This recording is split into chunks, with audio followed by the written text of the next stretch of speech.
Saudara, Indonesia kemarin mencatat rekor tertinggi beberapa waktu kasus dekat positif terakhir, corona. berbagai Angka negara positif di dunia konsep sudah herd berbondong-bondong immunity saat ini melonggarkan ramai dibicarakan sebagai sebuah sedikit strategi yang menganggap pelonggaran ini seperti layaknya herd immunity. Oke, selamat datang kembali di channel YouTube saya, dan pada kesempatan ini kita akan membahas sesuatu yang lebih berfaedah dan semoga bisa memberi informasi dan tentunya update pengetahuan untuk teman-teman semua. In this video, we are gonna talk about herd immunity atau biasa disebut sebagai kekebalan kelompok. Dan sebelum kita lanjut, kita lihat dulu cuplikan berikut ini.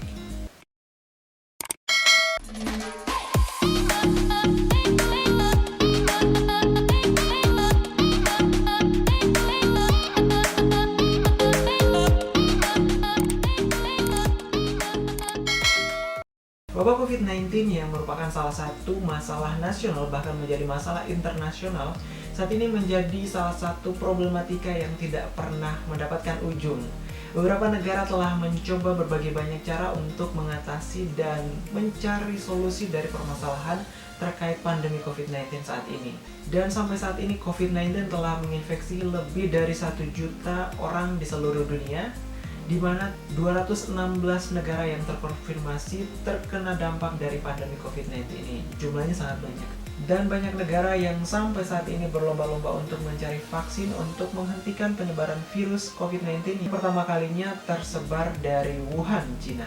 Kemudian seiring berjalannya waktu, sejumlah opsi telah dilakukan oleh beberapa negara. Salah satunya adalah melalui herd immunity atau biasa disebut sebagai kekebalan kelompok, tentunya untuk mencegah penyebaran COVID-19. Namun sebelum kita lanjut, mungkin ada beberapa dari kalian yang mungkin masih asing atau kurang familiar dengan istilah herd immunity. Herd immunity atau kekebalan kelompok merupakan salah satu kondisi ketika suatu populasi atau kelompok atau masyarakat telah kebal terhadap suatu penyakit. Hal ini dapat terjadi ketika populasi manusia telah terpapar atau telah sembuh dari penyakit tersebut. Kekebalan tersebut dapat diperoleh melalui pemberian vaksin atau imunisasi. Selanjutnya saya akan menggambarkan kira-kira seperti apa konsep dari herd immunity atau kekebalan kelompok itu sendiri. Di mana pada kasus kekebalan kelompok akan terdapat 3 jenis individu. Yang pertama adalah tidak ikut imunisasi dan sehat.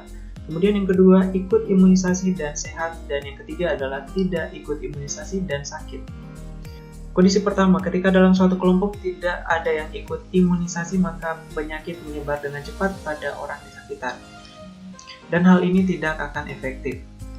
Kemudian kasus kedua, ketika hanya sebagian orang yang ikut imunisasi, maka penyebaran penyakit mulai terhambat, tapi masih tidak efektif untuk diterapkan. Kemudian kondisi ketiga, di mana ketika sebagian besar atau hampir 80% orang di suatu kelompok ikut imunisasi, maka penyebaran penyakit akan terhambat secara drastis, dan inilah kondisi yang disebut sebagai herd immunity atau kekebalan kelompok.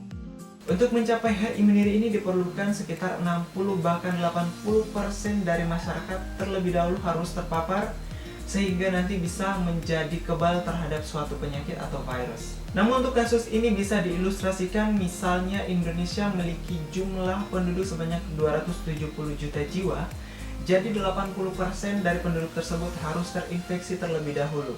Nah, 80% dari 270 juta jiwa adalah sekitar 216 juta jiwa, dan kemungkinan terburuknya 10% dari 216 juta jiwa tersebut akan mengalami sakit, bahkan mungkin kematian, dan sisanya mungkin akan baik-baik saja karena memiliki daya tahan tubuh yang lebih baik untuk melawan virus tersebut.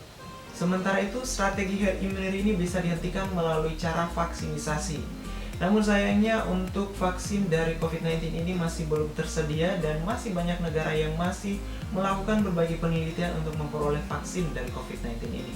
Telah tercatat beberapa negara yang telah mencari dan mencoba untuk memperoleh vaksin dari COVID-19 ini. Beberapa negara tersebut diantaranya adalah Kanada, Tiongkok, dan juga Inggris. Untuk pengembangan vaksin COVID-19 di Kanada telah dilakukan uji coba pada 200 musang.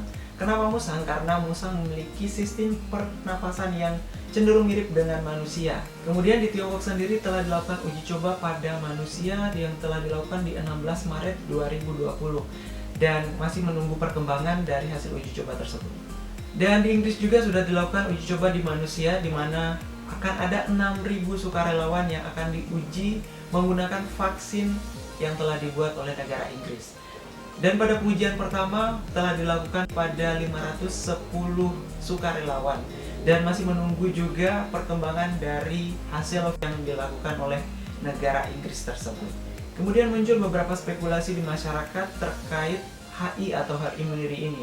Dan diduga spekulasi-spekulasi tersebut muncul setelah adanya wacana pelonggaran PSBB, di mana biasanya negara-negara lain melakukan pelonggaran PSBB ketika kurva suspek positif COVID-19 mulai menurun. Namun berbeda dengan di Indonesia, bahkan di Indonesia belum mencapai puncak dari kurva suspek positif COVID-19, tapi telah dilakukan pelonggaran terhadap PSBB. Nah, spekulasi-spekulasi ini muncul karena adanya wacana tersebut. Dan banyak masyarakat yang beranggapan bahwa ini merupakan salah satu dari strategi yang dilakukan untuk diterapkannya HI atau herd immunity ini. Namun pemerintah sendiri telah mengkonfirmasi melalui juru bicara pemerintah untuk penanganan COVID-19 ini, yaitu Ahmad Yuryanto, mengatakan bahwa mereka tidak memiliki strategi dan tidak akan melakukan strategi HI ini di Indonesia karena dinilai sangat berbahaya untuk masyarakat. Menurut dia, munculnya spekulasi-spekulasi di masyarakat itu disebabkan karena tidak adanya edukasi di masyarakat, di mana masyarakat mudah terhasut oleh isu-isu yang belum pasti kebenarannya. Dan selanjutnya muncul beberapa pertanyaan dari masyarakat. Kira-kira ketika diterapkan herd immunity ini akan memberi dampak untuk penurunan COVID-19 atau tidak? Dan di sini saya telah merangkum beberapa pernyataan yang disampaikan oleh Dr. Eka Ginanjar yang merupakan Sekjen Perhimpunan Dokter Spesialis Penyakit dalam Indonesia. Beliau mengatakan bahwa akan ada dua dampak atau dua potensi bahaya yang akan terjadi di Indonesia jika herd immunity ini akan diterapkan di Indonesia. Masalah pertama yang disampaikan oleh Dr. Eka Ginanjar adalah karena vaksin dari COVID-19 ini belum ditemukan, jadi otomatis jika dilakukan HI atau herd immunity maka akan melakukan dengan cara pembiaran masyarakat atau dilakukan secara alami.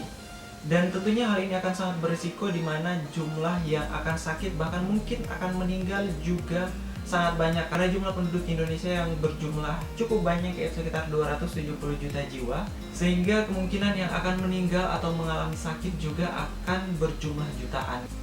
Masalah kedua yang disampaikan oleh Dr. Eka adalah terkait dengan COVID-19 yang merupakan pandemi baru, merupakan virus baru dan menyebabkan penyakit baru, dan juga ilmuwan masih belum bisa mengetahui secara persis karakteristik dari COVID-19 ini. Jadi kemungkinan jika diterapkan HI atau herd immunity, kemungkinan akan berhasil dan juga ada kemungkinan untuk tidak berhasil. Inggris yang sudah menerapkan HI atau herd immunity dalam kurun waktu 1 minggu telah membatalkan atau meralat dari strategi tersebut karena dalam kurun waktu sekitar 1 minggu jumlah CFR-nya atau case fatality rate-nya sangat meningkat drastis, sehingga pemerintah di Inggris langsung meralat strategi dari HI atau herd immunity sendiri dan akhirnya kembali untuk melockdown negara Inggris. Namun berbeda dengan yang ada di Swedia, walaupun jumlah suspek positif COVID-19 meningkat, tapi masyarakat dan juga pemerintah masih sangat tenang karena mungkin ada beberapa alasan yang disampaikan oleh Dr. Eka. Alasan pertama, karena pemerintah di sana mungkin telah menyediakan sistem kesehatan atau fasilitas kesehatan yang memadai. Kemudian di Swedia juga tidak serta-merta dilakukan pembebasan kepada masyarakat, di mana masyarakat tetap melakukan social distancing dan juga masih melakukan pembatasan aktivitas, di mana misalnya di tempat-tempat umum seperti di tempat gym, kemudian di restoran, kemudian juga misalnya ada di kafe-kafe seperti itu, dibatasi sekitar 50 orang untuk berada di lingkungan tersebut. Dan juga untuk lansia atau kelompok usia yang rentan terhadap COVID-19 ini, usia sekitar 70 tahun ke atas dianjurkan untuk mengisolasi diri di rumah dan mengurangi aktivitas di luar rumah. Dan salah satu mantan kepala ahli epidemiologi di Swedia yaitu John Giesecke bahkan menyarankan kepada Organisasi Kesehatan Dunia atau WHO untuk menerapkan strategi herd immunity ini karena dinilai merupakan strategi yang terbaik di dunia. Namun untuk WHO sendiri, mereka percaya bahwa ini bukan strategi yang perlu dilakukan karena sangat berbahaya khususnya untuk masyarakat. Nah, demikianlah penjelasan tentang herd immunity atau kekebalan kelompok yang lagi ramai diperbincangkan. Dan menurut kalian gimana? Apakah Indonesia perlu untuk menerapkan herd immunity? Let me know dengan cara memberikan opini kalian di kolom komentar di bawah ini. Oke, sampai jumpa di video selanjutnya. Wassalamualaikum warahmatullahi wabarakatuh.